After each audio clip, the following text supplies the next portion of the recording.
Bonjour à toutes et à tous, bienvenue sur Learn English. Alors, savez-vous pourquoi beaucoup d'entre vous ont du mal à penser directement en anglais malgré les études que vous faites? Please get off the graveyard shift. I mean, all the good parties start after midnight, and who am I gonna go with now? You'll survive. Besides, Alors, est-ce que vous savez que votre cerveau en français constitue un blocage pour pouvoir bien parler la langue anglaise? Voyez-vous, il y a un an de cela, j'avais du mal à penser directement en anglais. Et j'ai découvert cette stratégie qui me permet aujourd'hui de pouvoir penser directement en anglais. J'ai surmonté ce blocage.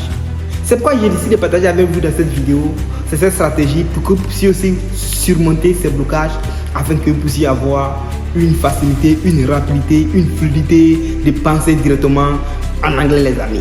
Alors si vous êtes prêts, c'est parti. Là.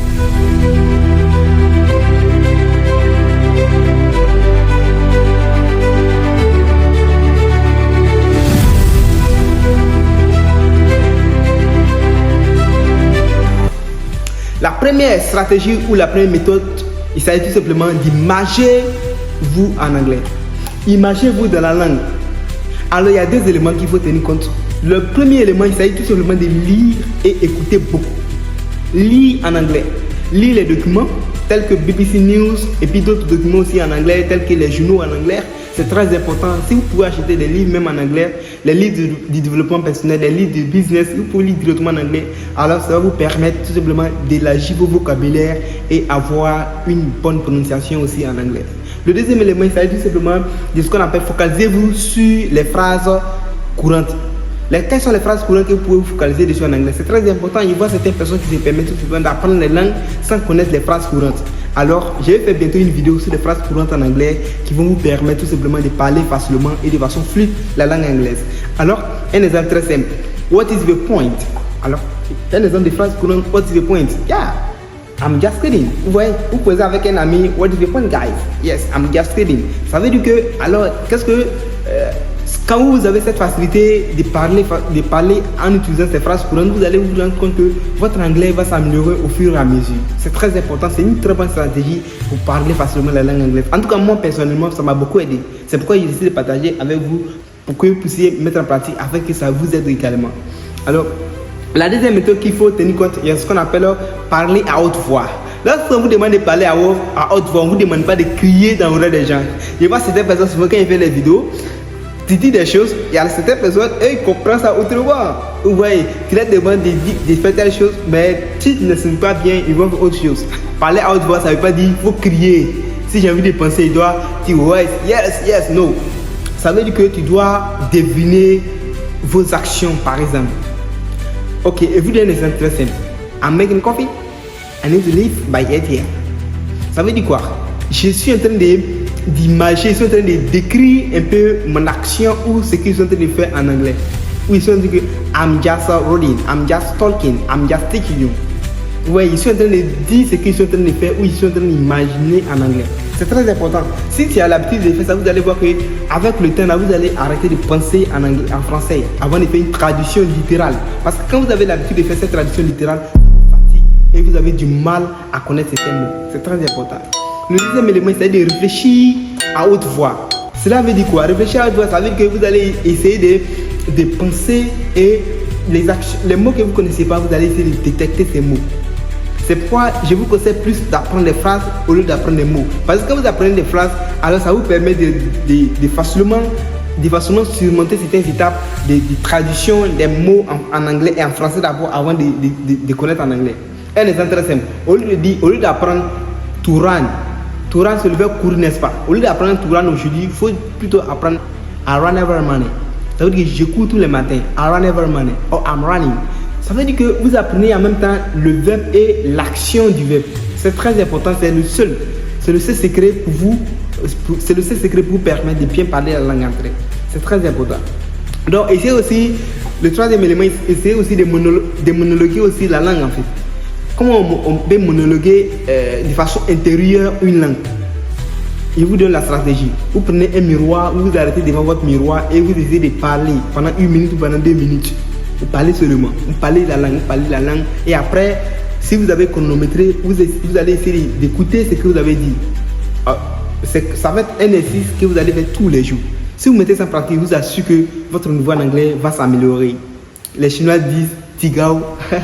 Voilà. Donc, la troisième stratégie qu'il faut absolument mettre en place, c'est ce qu'on appelle associer les mots à des images. Associer des mots à des images, ça veut dire quoi? Associer des mots à des images, un exemple très simple. Visualiser ce que vous voulez dire. Visualiser un doc au lieu de visualiser un animal ou au lieu de visualiser le chien. Je m'explique. Visualiser un doc, ça veut dire quoi? Lorsque je vois le chien là, dans ma tête, je me dis que c'est le doc qui est là. C'est pas le chien que je vois. En réalité, je vois le doc. Quand tu as l'habitude de voir, de visualiser l'image avec la chose, avec l'élément en question, tu fais une traduction directement de ce que tu vois. Dorénavant, quand tu vas voir le doc, ton esprit va pas te dire que c'est le chien en premier lieu.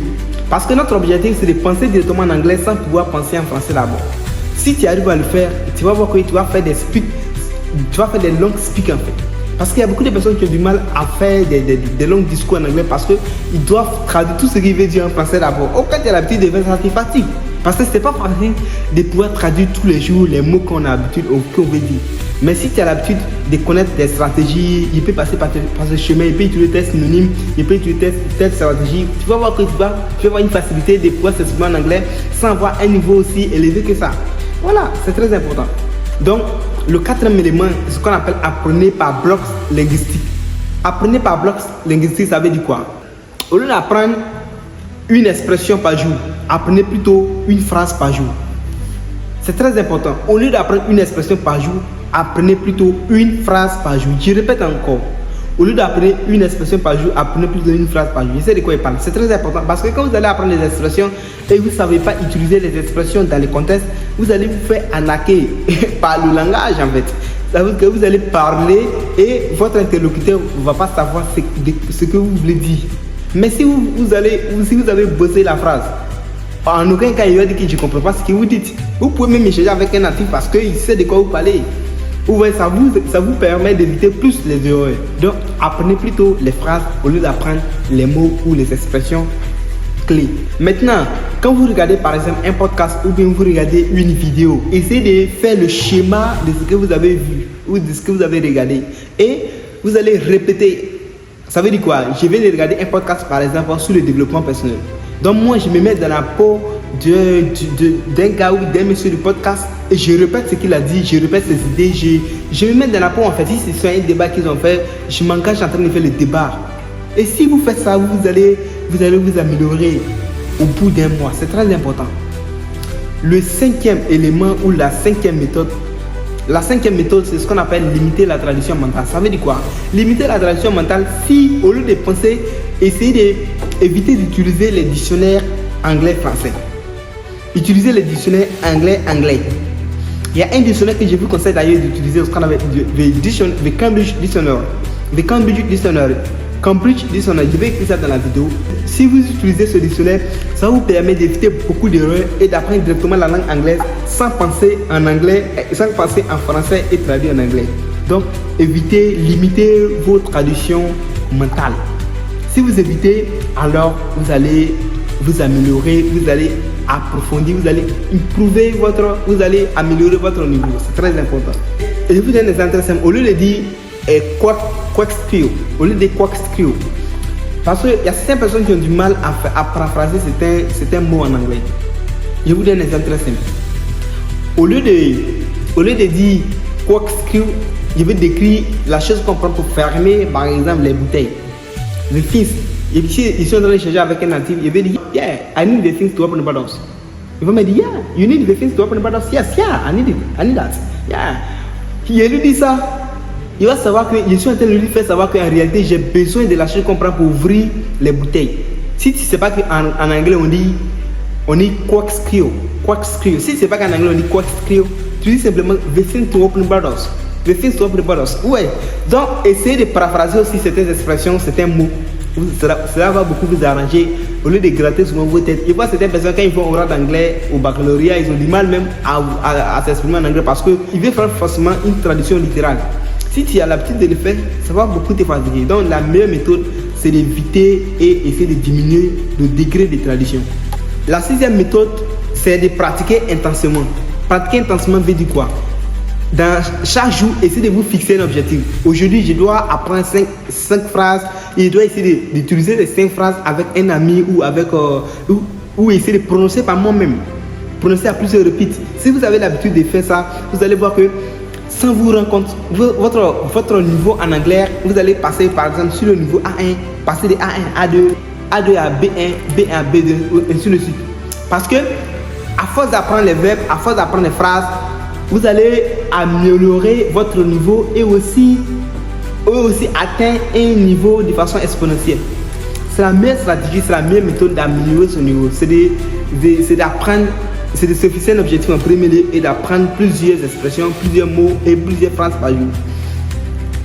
La 7e stratégie que beaucoup de personnes ont l'habitude de faire et qui empêche beaucoup de personnes d'atteindre leurs objectifs en apprenant l'anglais, ce qu'on appelle accepter l'imperfection. Voyez-vous, aucun être humain sur la terre n'est parfait. Même Dieu même dit, essayez de tendre un peu vers la perfection. Parce que Dieu même sait que personne sur la terre n'est parfait. Donc, si vous voulez apprendre l'anglais avec la perfection, vous n'allez pas vous améliorer parce que vous allez avoir mal à tout moment d'apprendre les mots et vous allez attendre quand vous serez prêt pour parler. Parce que vous voulez être prêt. Non! L'erreur fait partie de l'apprentissage. Voyez-vous, un nouveau mot, un nouveau-né fait les 4 pattes. En faisant les 4 pattes, l'enfant tombe et l'enfant fait des erreurs. Et c'est en faisant des erreurs qu'on apprend. Si vous ne voulez pas faire des erreurs, vous n'allez jamais apprendre dans la vie. Donc, n'ayez pas peur de faire des erreurs. Du coup, votre objectif en apprenant l'anglais, en étant débutant, c'est ce qu'on appelle la fluidité. Essayez d'être fluide, essayez d'apprendre l'anglais de façon simple et la fluidité. Après ça, la perfection, même les natifs font des erreurs. Et toi, étant un nouveau, étant même non natif, tu vas forcément faire des erreurs. Donc, si cette vidéo vous a plu, n'hésitez pas à liker, à partager et aussi de vous abonner sur cette plateforme pour vous permettre de ne pas manquer aucune de nos vidéos et de nos prochaines éditions. Merci beaucoup pour votre amable attention. On se retrouve à bientôt pour une prochaine vidéo et que Dieu veille sur vous. Ciao, ciao.